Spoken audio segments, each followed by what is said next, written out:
जम्मू श्रोता संगवारी मन ला हमर नमस्कार। आयुर्वेद के मूल सिद्धांत हावय स्वस्थ व्यक्ति के स्वास्थ्य के रक्षा और रोगी के चिकित्सा। आयुर्वेद पद्धति के 85% हिस्सा में अलग अलग ऋतु में जन सामान्य के स्वस्थ रहे बर आवश्यक आहार, दिनचर्या, ऋतुचर्या और परहेज से संबंधित जानकारी बताए गए है। सब व्यक्ति के अपन स्वास्थ्य के विशेष प्रकृति या प्रवृत्ति होथे और अपन अपन पसंद के आधार पर ही खान पान घलो होथे। हमर प्राचीन आयुर्वेदिक सिद्धांत के आधार पर आयुष मंत्रालय भारत सरकार डाहर ले वात, पित्त और कफ के परीक्षण करके प्रकृति ला बताए जावत है। ये संबंध में विस्तार ले जानकारी प्राप्त करे बर आज हमन स्टूडियो में आमंत्रित करे हन काय चिकित्सा विभाग, शासकीय आयुर्वेद महाविद्यालय रायपुर के प्राध्यापक डॉक्टर अरुणा ओझा जी ला। डॉक्टर अरुणा जी नमस्कार। ये कार्यक्रम में आप मन के स्वागत है। नमस्कार नेमीचंद जी, जम्मू श्रोता मन ला घलो नमस्कार। डॉक्टर अरुणा जी, आयुर्वेद के दृष्टि से आखिर ये प्रकृति का होते? प्रकृति का सामान्य अर्थ स्वभाव होता है। स्वभाव यानी अपना भाव या अपनी संरचना। प्रकृति में प्र का अर्थ प्रथम और कृति का अर्थ रचना है। किसी भी शिशु के जन्म के समय या जन्म से पूर्व गर्भाधान के समय उसकी जो एक आधारभूत शारीरिक, मानसिक, क्रियात्मक, भावनात्मक संरचना तैयार होती है वो प्रकृति कहलाती है। और ये प्रकृति किसी भी व्यक्ति के स्वस्थ जीवन के लिए उसके आहार, उसकी जीवन शैली, भविष्य में होने वाली बीमारियों और उसकी चिकित्सा के लिए एक टेम्पलेट या मार्गदर्शिका की तरह उपयोगी होती है। का प्रकृति उम्र के अनुसार बदलत रही थे? नहीं, प्रकृति का निर्धारण जन्म के समय ही हो जाता है और जन्म में जो प्रकृति होती है पूरे जीवन वो परिवर्तित नहीं होती है। डॉक्टर अरुणा जी, प्रकृति के प्रकार के होते? प्रकृति आयुर्वेद में 2 प्रकार की बताई गई है, शारीरिक प्रकृति और मानसिक प्रकृति। ये दोनों ही प्रकृतियां वात, पित्त और कफ दोष से निर्धारित होती हैं। शारीरिक प्रकृति 7 प्रकार की होती है जिसमें वात, पित्त और कफ का अलग अलग संयोजन होता है। इसी तरह मानसिक प्रकृति मुख्य रूप से 3 प्रकार की सात्विक, राजसिक, तामसिक है और इसके भी अगर हम देखें तो 16 प्रकार होते हैं। ये जो शारीरिक प्रकृति बताई गई है इसमें वात, पित्त, कफ और पंच महाभूतों का विशिष्ट संयोजन होता है जो एक व्यक्ति को दूसरे व्यक्ति से अलग बनाता है। इसलिए यदि एक बीमारी 5 लोगों को होती है तो प्रकृति के अनुसार 5 की चिकित्सा और औषधि का चयन अलग हो सकता है। वात, पित्त और कफ के 5 भौतिक संयोजन की विशिष्टता से व्यक्ति की शारीरिक संरचना जैसे उसका आकार, वजन, बाल, दांत, उसकी त्वचा, नेत्र, नाखून, उसके भोजन की आदतें और स्वाद, शारीरिक गतिविधियां, मौसम के प्रति उसकी सहनशीलता, शारीरिक मानसिक कार्य क्षमता, याददाश्त, उसका भावनात्मक स्वभाव, नाड़ी और भी कई बातों में आपस में विभिन्नता मिलती है। डॉक्टर अरुणा जी, तब प्रकृति परीक्षण कराए ले का लाभ है? व्यक्ति की शारीरिक, मानसिक और भावनात्मक प्रवृत्तियां कैसी हैं, उनको समझकर चिकित्सक उस व्यक्ति को उसके स्वास्थ्य संरक्षण और संतुलन के लिए व्यक्तिगत आहार, जीवन शैली और चिकित्सा सुझाव प्रदान कर सकते हैं। यदि व्यक्ति चिकित्सक द्वारा पूछे गए सवालों के सही जवाब गंभीरता पूर्वक देता है तो परीक्षण के बाद निर्धारित प्रकृति उस व्यक्ति और चिकित्सक दोनों के लिए बहुत ही अधिक उपयोगी होती है। रोगी की शारीरिक और मानसिक संरचना को समझना, स्वस्थ जीवन शैली के लिए उपयुक्त आहार, व्यायाम, विहार आदि का चुनाव करना, कई बीमारियों का पूर्वानुमान करना और उनसे बचाव का तरीका बताना, किसी भी व्याधि का निदान, उसकी तीव्रता, उसका उपचार, रोकथाम, इन सभी में प्रकृति विश्लेषण द्वारा बहुत अधिक सहायता मिलती है। यहाँ तक कि शादी के समय जीवन साथी का चुनाव करने में भी प्रकृति विश्लेषण बहुत महत्वपूर्ण भूमिका निभा सकता है। डॉक्टर अरुणा जी, भारत सरकार द्वारा प्रकृति परीक्षण अभियान चलाए जावत है, ये संबंध में हमार श्रोता मन ला बताओ। 29 अक्टूबर को 9वें राष्ट्रीय आयुर्वेद दिवस पर माननीय प्रधानमंत्री श्री नरेंद्र मोदी जी ने देश के स्वास्थ्य सेवा जागरूकता के लिए इस अभियान की घोषणा की थी। 26 नवंबर संविधान दिवस के अवसर पर आयुष मंत्रालय द्वारा माननीय राष्ट्रपति द्रौपदी मुर्मू जी का प्रकृति परीक्षण करके इस अभियान की शुरुआत की गई। इस अभियान का नाम है देश का प्रकृति परीक्षण। इस अभियान के पीछे एक ही उद्देश्य है कि देश के हर व्यक्ति का प्रकृति परीक्षण किया जाए। ये अभियान 26 नवंबर से 25 दिसंबर तक चलेगा जिसमें आयुर्वेद चिकित्सकों चिकित्सकों, शिक्षकों, छात्र छात्राओं के द्वारा करीब 1 करोड़ परिवार तक पहुंचने का लक्ष्य रखा गया है। इस अभियान का उद्देश्य जन सामान्य के स्वास्थ्य का उन्नयन, जीवन शैली जन्य व्याधियों से बचाव और आयुर्वेद चिकित्सा आरोग्य के प्रति जन सामान्य में जागरूकता पैदा करना है। डॉक्टर अरुणा जी, प्रकृति परीक्षण है वो कैसे करे जाते हैं? जो आयुष मंत्रालय है या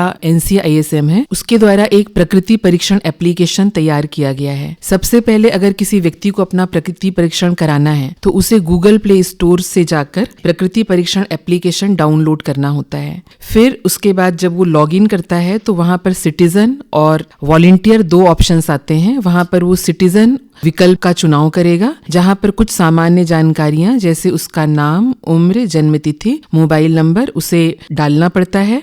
उसके मोबाइल पर एक QR कोड जनरेट होता है। जो चिकित्सक उसका प्रकृति परीक्षण करने जा रहा है वो अपने मोबाइल से उस QR कोड को स्कैन करता है। स्कैन करने के बाद उसमें करीब 50 से 60 सवाल आते हैं। चिकित्सक के द्वारा उस व्यक्ति से धीरे धीरे उस सवाल को पूछा जाता है और वो जो प्राप्त जानकारी है वो आयुष मंत्रालय के वेबसाइट पर अपलोड की जाती है। और प्रकृति परीक्षण पूर्ण होते ही एक डिजिटल सर्टिफिकेट उनके मोबाइल पर आ जाता है और जैसे ही हम उसको क्लिक करते हैं उनकी प्रकृति के अनुरूप सेहतमंद रहने के लिए जो आहार, दिनचर्या, ऋतुचर्या और परहेज से संबंधित जानकारियां होती हैं वो डाउनलोड की जा सकती हैं। और निमिचंद जी, एक बात मैं आपको बताना चाहूंगी कि यहाँ पर जो सिटीजन अपनी जानकारी चिकित्सक को देते हैं वो जानकारी पूर्णतः गोपनीय रहती है और यहाँ तक कि जो वॉलंटियर उनका प्रकृति परीक्षण कर रहा है वो भी अपने मोबाइल पर उनकी जानकारी को सुरक्षित नहीं रख सकता। वो तुरंत उनके मोबाइल से डाउनलोड होने के बाद वो उनके मोबाइल से वो जानकारी हट जाती है। डॉक्टर अरुणा जी, छत्तीसगढ़ में प्रकृति परीक्षण अभियान ला कैसन ढंग ले संचालित करे जावत है? छत्तीसगढ़ आयुष विभाग की संचालक आदरणीय इफ्फत आरा मैडम के मार्गदर्शन में छत्तीसगढ़ में ये अभियान संचालित हो रहा है। माननीय स्वास्थ्य एवं चिकित्सा शिक्षा मंत्री के द्वारा छत्तीसगढ़ में इस अभियान की शुरुआत की गई। छत्तीसगढ़ राज्य के समन्वयक डॉक्टर संजय शुक्ला, रजिस्ट्रार छत्तीसगढ़ आयुर्वेदिक एवं यूनानी चिकित्सा पद्धति प्राकृतिक चिकित्सा परिषद के द्वारा केंद्र और राज्य के बीच में समन्वय किया जा रहा है। और यदि मैं शासकीय आयुर्वेद महाविद्यालय रायपुर की बात करूं जहां मैं पदस्थ हूं, तो वहां महाविद्यालय के प्राचार्य professor doctor GR Chaturvedi sir के दिशा निर्देश में एक टीम तैयार की गई है जिसमें 1-2 अध्यापकों के साथ 15-20 स्नातक स्नातकोत्तर छात्र हैं जो शहर के विभिन्न महाविद्यालयों संगठनों से संपर्क करके जन सामान्य तक पहुंच रहे हैं। और हम अपने महाविद्यालय से संलग्न जो चिकित्सालय है वहां पर भी प्रतिदिन आने वाले मरीजों को इसकी जानकारी देकर उनका प्रकृति परीक्षण कर रहे हैं। इसके साथ यदि पूरे छत्तीसगढ़ की हम बात करें, इस अभियान में आयुष मंत्रालय नई दिल्ली के दिशा निर्देश में हमारे राज्य के सभी शासकीय निजी आयुर्वेद महाविद्यालय के अध्यापक, स्नातक स्नातकोत्तर छात्र वॉलंटियर के रूप में सक्रिय भूमिका निभा रहे हैं। और उसके साथ ही सभी शासकीय मेडिकल ऑफिसर, संविदा चिकित्सक और निजी व्यवसाय करने वाले चिकित्सक भी इस अभियान में सक्रिय रूप से जुड़े हुए हैं। डॉक्टर अरुणा जी, प्रकृति के निर्माण में या निर्धारण में कौन कौन चीज उत्तरदायी होते? आयुर्वेद के अनुसार हमारा शरीर मूल रूप से वात, पित्त, कफ से बना होता है। हर व्यक्ति इन तीनों दोषों का एक विशेष अनुपात या संतुलन लेकर जन्म लेता है और यह संतुलन व्यक्ति की शारीरिक विशेषताओं, मानसिक प्रवृत्ति और समग्र स्वास्थ्य को प्रभावित करता है। शरीर का स्वास्थ्य और बीमारियां दोनों का मूल ही ये वात, पित्त, कफ होता है। गर्भ में या जन्म के समय शिशु में वात, पित्त, कफ का जो प्राकृतिक अनुपात होता है वही प्रकृति का निर्माण करता है। हमारी शारीरिक संरचना, शरीर की फिजियोलॉजी, स्वभाव, मानसिक भाव, व्यवहार सभी के लिए उत्तरदायी ये वात, पित्त, कफ से बनी प्रकृति ही है। आयुर्वेद में ये वर्णित ये प्रकृति की अवधारणा पूर्णतः वैज्ञानिक और आयुर्वेदिक जेनेटिक्स पर आधारित है। हाँ डॉक्टर अरुणा जी, आप बताते रहे हो कि वात, पित्त, कफ ही शरीर के विभिन्न प्रकार के क्रियाकलाप है तेकर भर उत्तरदायी है करके। जी जी। तो वात, पित्त और कफ के संतुलन शरीर में जरूरी है। कई बार जन सामान्य में इस तरह की बात सुनने को मिलती है कि वात के कारण बीमारियां होती हैं, पित्त बढ़ गया। तो ऐसा सुनने से ऐसा लगता है कि शायद वात, पित्त, कफ शरीर में बीमारियां ही पैदा करते हैं, लेकिन हमारे अच्छे स्वास्थ्य का आधार भी वात, पित्त, कफ है। जब ये संतुलित रूप में रहते हैं तो हमारा स्वास्थ्य बहुत अच्छा रहता है। जब हम अपने शरीर की प्रकृति के विरुद्ध आचरण करते हैं अपने आहार के द्वारा या विहार के द्वारा या अपने स्वभाव के द्वारा, तो यही वात, पित्त, कफ असंतुलित होकर कई तरह की शारीरिक और मानसिक व्याधियों को उत्पन्न करते हैं। हैं। अच्छा, सामान्य शब्द में कहा डॉक्टर साहब, तो वात का होते आखिर? जैसे सूर्य, चंद्रमा और वायु पूरे संसार का धारण करते हैं, उसी तरह से उनके प्रतिनिधि के रूप में वात, पित्त और कफ हमारे शरीर की सारी क्रियाओं का संचालन करते हैं। तो बाहर जैसे वायु गति के लिए उत्तरदायी होती है, उसी तरह हमारे शरीर में जितनी भी प्रकार की गतियां होती हैं, जितनी भी प्रकार की क्रियाएं होती हैं, वो सब प्राकृत वात के कारण होती हैं। चाहे वो रक्त का संचरण हो, चाहे वो हमारा बोलना हो, हमारी पलकों का झपकना हो, या हमारी आंत है उसमें आहार की गति हो, शरीर में होने वाली हर प्रकार की गति वात के कारण होती है। और वात में असंतुलन हो जही तो का समस्या हो ही? अगर वात विकृत हुआ तो हमारे पाचन संस्थान से लेकर हमारे जितने भी संस्थान है, चाहे वो रक्तवाह संस्थान हो, चाहे हमारे तंत्रिका तंत्र है, हमारा मानसिक संतुलन है, वो सारी चीजें जो है वो विकृत हो जाती हैं। तो शरीर में जो 3 दोष बताए गए हैं, उसमें पित्त और कफ का नियमन भी वात के द्वारा ही होता है। पित्त का होते और एकर असंतुलन ले का होते? ब्रह्मांड में जो सूर्य होता है उसके प्रतिनिधि के रूप में हमारे शरीर के अंदर पित्त होता है। तो शरीर में जितनी भी प्रकार की चयापचय क्रियाएं होती हैं, जिसमें मुख्य रूप से आहार का पाक होना, आहार का पाचन होने के बाद जो आहार रस बनता है उससे अलग अलग धातुओं का निर्माण होना, शरीर का पोषण होना, ये सभी चीजें पित्त के ऊपर आधारित होती हैं। और सामान्य रूप में यदि हम देखें तो हमारे शरीर में एक ताप होता है जो वो भी पित्त के कारण होता है, और उस एक नियमित ताप पर शरीर की सभी क्रियाएं नियमित रूप से होती हैं। डॉक्टर अरुणा जी, आखिर शरीर में पित्त कौन जगह में रही थे? शरीर में ऐसा कोई भाग नहीं है जहां पर पित्त नहीं रहता है, लेकिन मुख्य रूप से यदि हम देखें तो पित्त पाचन में मदद करता है। जो हमारी जठराग्नि होती है उसको बल देता है। हमारा जो आमाशय और गृहिणी का भाग है वहां पित्त रहता है। हमारे रक्त में उसका स्थान है, नेत्रों में रहता है। हमारी जो त्वचा का वर्ण है, बालों का वर्ण है, नेत्र का वर्ण है, ये सब पित्त के कारण होता है। शरीर की हर कोशिका में जो चयापचय की क्रिया हो रही है उसके लिए पित्त बहुत जरूरी होता है। तो हम ये कह सकते हैं कि शरीर में कुछ भाग होते हैं जहां पर पित्त अधिक मात्रा में रहता है, लेकिन सामान्य रूप से पूरे शरीर में पित्त रहता है। गांव मन में कई बार सुने पर मिलते मैडम, सिहान मन कही थे कि पित्त बाढ़ गए, ऐसे करके बोलते, तो ये कहे के मतलब का है? वात, पित्त और कफ पंच महाभूतों से बने होते हैं। तो पित्त के जो गुण बताए गए हैं, अगर उस तरह के हम खान पान का अधिक मात्रा में सेवन करते हैं, जैसे यदि कोई व्यक्ति बहुत ज़्यादा खट्टी चीज़ों का, बहुत ज़्यादा नमकीन चीज़ों का या कड़वी चीज़ों का अगर सेवन करता है तो वहाँ पर उसका पित्त बढ़ जाता है। इसी तरीके से अगर बहुत ज़्यादा गर्म चीज़ों का प्रयोग कर रहा है, बहुत गर्मी में रहता है, तो भी पित्त की वृद्धि होती है। तो जो पित्त शरीर में सामान्य क्रिया करता है वो अपनी जगह पर बढ़कर सामान्य क्रिया छोड़कर फिर वो कुछ विकृत लक्षण पैदा करने लगता है, और उसके कारण कई बार कुछ बीमारियां होती हैं। जैसे जब किसी को अम्ल पित्त होता है, जिसको हम हाइपर एसिडिटी बोलते हैं, तब भी कहा जाता है कि पित्त बढ़ गया। उस समय पित्त की वृद्धि हमारी कोष्ठ में होती है। इसी तरीके से आपने सुना होगा कि पीलिया में शरीर पीला हो जाता है, वहां भी पित्त की वृद्धि होती है। जिन लोगों में सामान्य रूप से पित्त अधिक रहता है उनको गुस्सा भी बहुत ज्यादा आता है, उनको पसीना बहुत ज्यादा आता है, उनका जो रक्तचाप रहता है वो भी सामान्य से अधिक रहता है। ऐसे पित्त जब सामान्य से अधिक बढ़ता है तब कई तरह की बीमारियां पैदा करता है। कफ ओकरो संबंध में बताते हो कि वो का होते? हमारे शरीर का एक आकार, हमारे शरीर में जो वृद्धि होती है उसके लिए कफ बहुत अधिक उपयोगी होता है।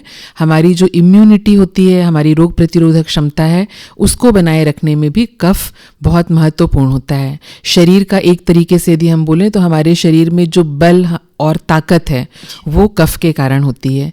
लेकिन जैसा कि आपने पित्त के लिए पूछा था, उसी तरह से कफ के लिए भी है कि कफ अगर कोई व्यक्ति जो है बहुत अधिक मीठी चीज़ों का, बहुत खट्टी चीज़ों का या बहुत अधिक नमकीन चीज़ों का प्रयोग करता है, या दूध, दही, इनसे बने हुए पदार्थों का अधिक मात्रा में सेवन करता है, दिन में जिसकी सोने की आदत है वो नियमित रूप से दिन में अधिक समय तक सोता है, शारीरिक व्यायाम कम करता है, तो ये सारी चीज़ें कफ को बढ़ाने वाली होती हैं।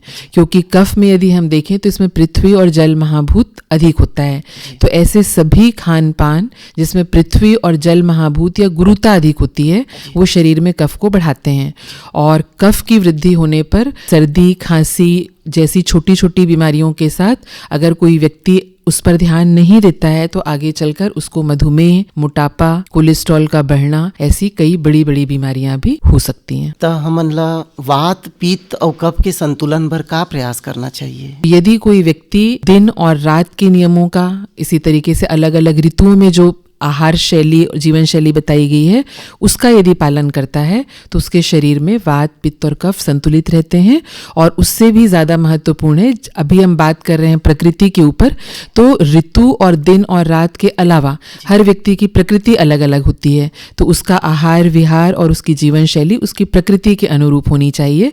अगर वो अपनी प्रकृति के साथ साथ अगर वो ऋतुओं का भी पालन कर रहा है, ऋतुचर्या का भी पालन कर रहा है, तो निश्चित रूप से काफ़ी हद तक उसके शरीर में वात, पित्त, कफ दोष संतुलित रहकर उसके शारीरिक और मानसिक स्वास्थ्य को अच्छा रखते हैं। डॉक्टर अरुणा जी, लइका मन हा हमर देश के भविष्य हरे, का स्कूल के लइका मन के घलो प्रकृति परीक्षण करे जावत है? नहीं, अभी इस अभियान में स्कूल के बच्चों को नहीं जोड़ा गया है, क्योंकि सामान्य तौर पर यदि हम देखें तो 12वीं तक के बच्चे 18 साल से कम के ही होते हैं और प्रकृति परीक्षण 18 वर्ष या 18 वर्ष से अधिक उम्र के व्यक्तियों का किया जा रहा है।